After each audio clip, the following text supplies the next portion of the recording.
there's anyone there, very impromptu. I say impromptu. I did actually set up a link for this yesterday, but it's a relatively impromptu, quick live, probably about 5-10 minutes for anyone who happens to be around. So basically, Sam Harris and myself. So this isn't Sam Harris. This is Ben of Academy and Autisticality, who currently on screen as a Christmas potato, like a little Santa potato.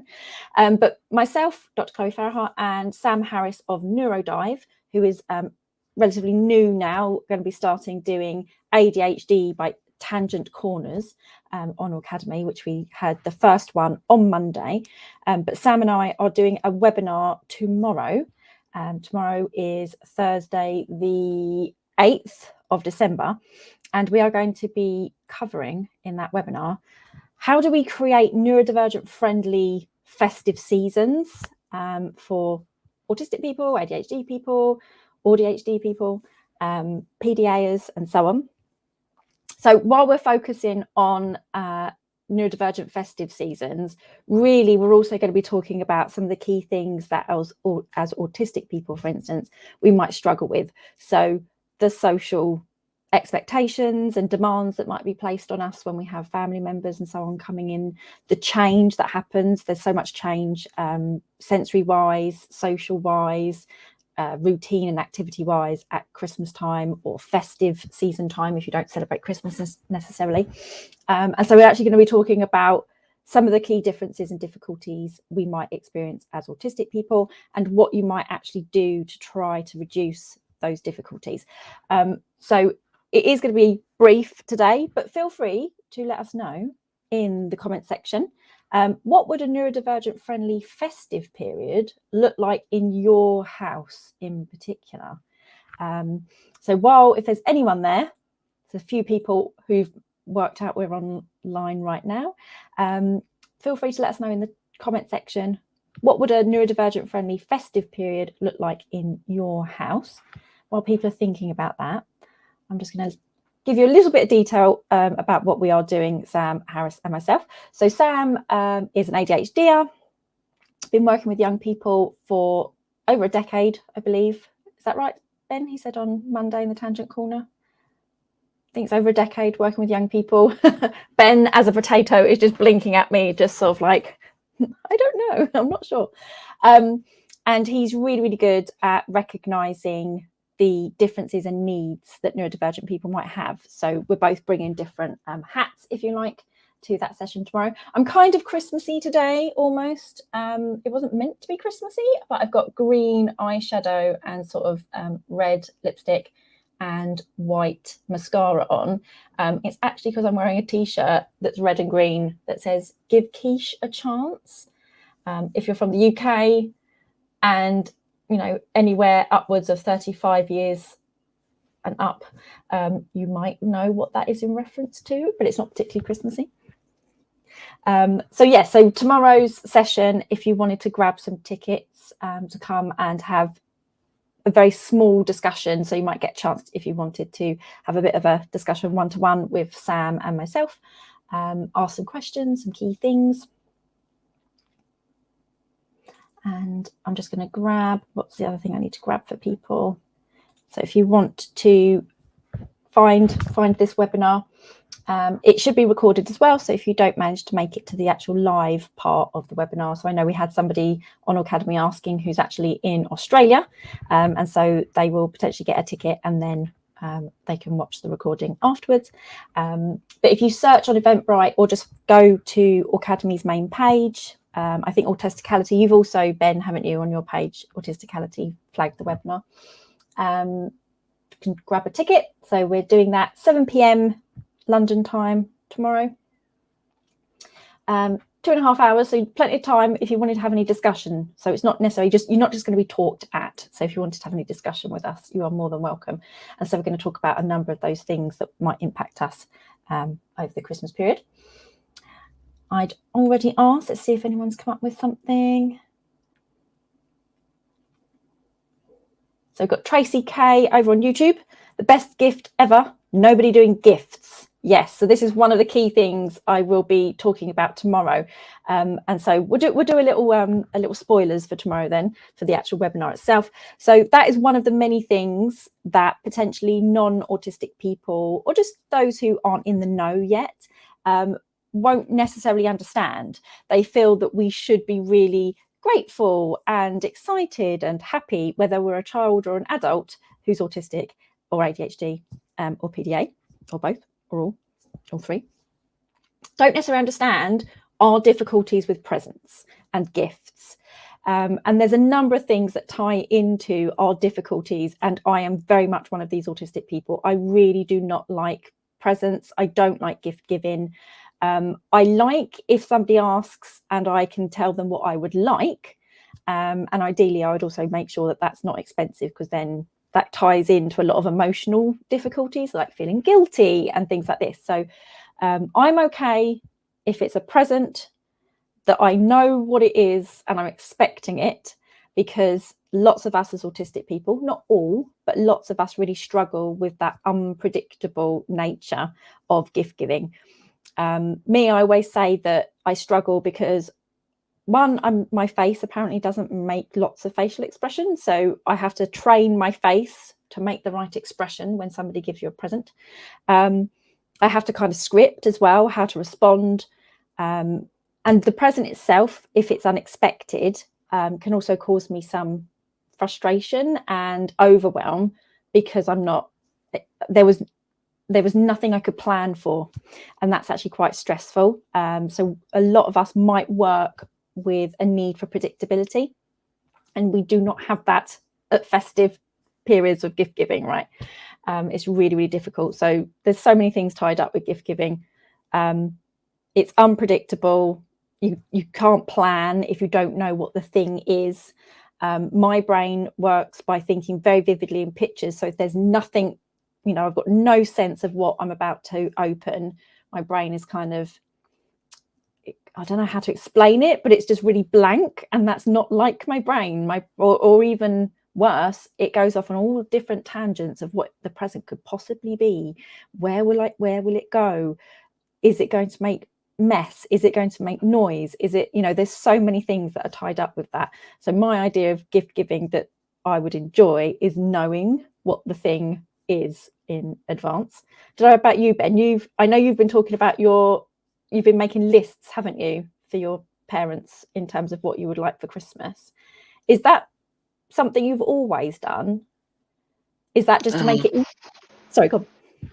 Yeah, I think mainly because I'm someone that likes surprises, but then if it's not a surprise I want, it's difficult, because then I feel guilty that money's being wasted on me, or so it's difficult, especially with trying to, like you said earlier, about making sure the money that someone doesn't spend too much on you, or that you have the social expectation to spend as much on them as well, and it's difficult trying to calculate and add everything up. It is. There's so many, like I say, there's so many things tied up with it. But you're also ADHD, aren't you, Ben? So we're always joking, but I argue I'm largely or more predominantly autistic. So I don't work particularly well with unexpected change, spontaneity, and impulsivity that's not mine, if that makes sense. Like, I can deal with my own spontaneity. That doesn't happen often. And I can deal with, those sort of things under my control, but it's really quite difficult for me. And I have been in tears on the street outside my house. I've told this story before. I got a pet snail, my first giant African land snail, as a surprise present. The snail itself was not distressing, but the lead up to the surprise, me not literally having any clue what I was going to be getting, and just being told to leave the house with Louis to go and get the present. I was very confused. I was like, why do we have to leave the house for my present? Why is it not here? My brain was just going off on all these weird sort of like, well, where are we going? Are we going to a shop? Are we, I was very confused. And then he walked across the road from where we live and there's a reptile shop, and I freaked out. I just was in tears. This was about 3 or 4 years ago. In tears on the street, hyperventilating, because then my brain just went very quickly through all possible scenarios. And I was like, he knows I don't like spiders. I don't want a reptile. Like, I don't want a snake. I don't want this. I was like, where's it going to go? What am I going to do? And it was awful. I was in such distress. And actually, it would have been kinder and more enjoyable for me if I'd known way in advance that I was going to be getting a snail, because part of the fun for me would have been doing the research, like researching what's the best foods to get them, you know, what can their enclosure look like. That would have been fun. The surprise was not fun at all. So, but I know, yeah, Ben, you're potentially, with your ADHD brain, potentially like that spontaneity and surprise of the gifts. I love it. It even looks like it's snowing on you. That's a little potato, Christmas potato. Victoria says, Neurodivergent Christmas is very quiet, and toasties and Colin the caterpillar cake for Christmas dinner. Lovely. Yeah, we're definitely going to talk about that as well. The difficulty of food at Christmas time. You know, safe foods. Keep with your safe foods for that autistic person, young person or older person. It's important. Amy Beth Miller, always stick to the list. Yes. I'm okay if it's like surprise presents, like if somebody really, it means something to them to give me something that I don't know about, but that is about them. That's not about me. That's them liking the enjoyment of giving a surprise. I do not enjoy the surprise. But if it's something small and really inexpensive, or something that they've made or something like that, that I can deal with a bit better than if it was something they spent a lot of energy, time and money. Even if I think that I'm going to enjoy that thing once I've processed it, the fact that it was a surprise will mean that I probably won't give them the reaction that they would like. I'm probably more likely to be very distressed. And so I actually prefer, and I've been like this since before I even knew I was autistic, I prefer to open my presents by myself, because then I can sit with them, process what they are, actually have a real, do I like this thing? Where's it going to go? You know, this kind of thing. And then when I actually give that person a response, it will be a genuine response, as opposed to a sort of distressed, frightened and or scripted response. Does that make sense, Ben? Do you open your presents in front of others? Yeah, we would sit in the living room and do it, and I feel, especially when people watch it, I know I have a habit of watching other people to see if they enjoy their gifts or not, but when it's done on me as well, I feel, if it's, because one year, this was probably like 10 years ago, my like great nan got me a book that I already had been given that day, so I don't know how to process it without, and then you're trying to think, how do I not be rude, or how do I don't want to lie, but it's like so many different like expectations, and like trying to be polite and deal with my emotions at the same time. Even with your family, is there a bit of sort of exposure anxiety there, that you've got people around you, so you're nodding? Yeah, you're nodding as a potato.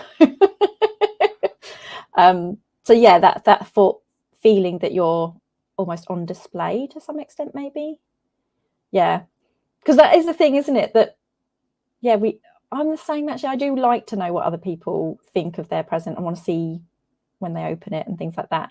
But I probably do it a little bit more sneakily, because I so know how uncomfortable I would be. So I'll be more like, I'm looking, but I'm not gonna make you feel exposed and observed while you're opening your present, because I know that would make me uncomfortable, and I wouldn't want that for somebody else. Lovely. Well, we've already been going for 17 minutes, and I did say we're just going to pop on for sort of 10 minutes or so, just to flag that Sam Harris and I are doing this webinar tomorrow, 2.5 hours. You can bring questions. You can pick things apart. Although, like I say, it is about the festive season and how we might manage that. Really, what we're talking about applies to lots and lots of settings, not even just, you know, sort of festive or birthdays. Can include all sorts of things relating to us having to interact with other people, difficulties of change, difficulties in sensory environment. So we're going to talk about the why we find those things difficult, so the things that underpin it. So a little bit of, insight from how it feels on the inside, as well as giving some suggestions and advice on what you could potentially do to make those situations less stressful and more fun. Like, this is the thing, festive seasons are meant to be fun. But I'm very much with Victoria. My idea of a good Christmas or a good festive season is quiet. Not many people, potentially just me and a couple of other people with that. This year, I'm actually, for the first time, I'm going away to a spa. I'm going to hide in the spa for the festive period for a few days, because I just feel like that actually might be good for me. And I'm not worrying that I'm not doing the expected thing. Yeah, so lovely. Thank you everyone so much just for popping on and saying hi. If you are interested, obviously feel free to come book a ticket for the webinar that's on tomorrow, Thursday the 8th, at 7 p.m, or starts at 7 p.m. in the evening, UK time. It will be recorded. If it's maybe, you're not interested, but you think somebody else might be, then please do share that. Share the link for us, which I've popped in the chat box and the comment section. And let's just quickly flag the link on the screen for people there. And Amy Beth Meller says, that's my dream Christmas. Enjoy, Chloe, in terms of me just hiding in a spa for the Christmas period. Yeah, lovely. Thank you everyone so much. And we do have our typical live tonight. So today is Wednesday the 7th. Tonight we have Dr. Annette Foster, and they are with, who's the person's name? Ben, you know this person's name. Wild, and hopefully Edith Bushka. Lovely. And they're going to be talking about assistance dogs or assistance animals, and sort of, I guess, how you go about getting one, how you manage supporting that animal, how they support you, and so on. So that's tonight, typical time, so 7:05 on Wednesday. Lovely. Thanks everyone. Bye. Chloe, where's the outro?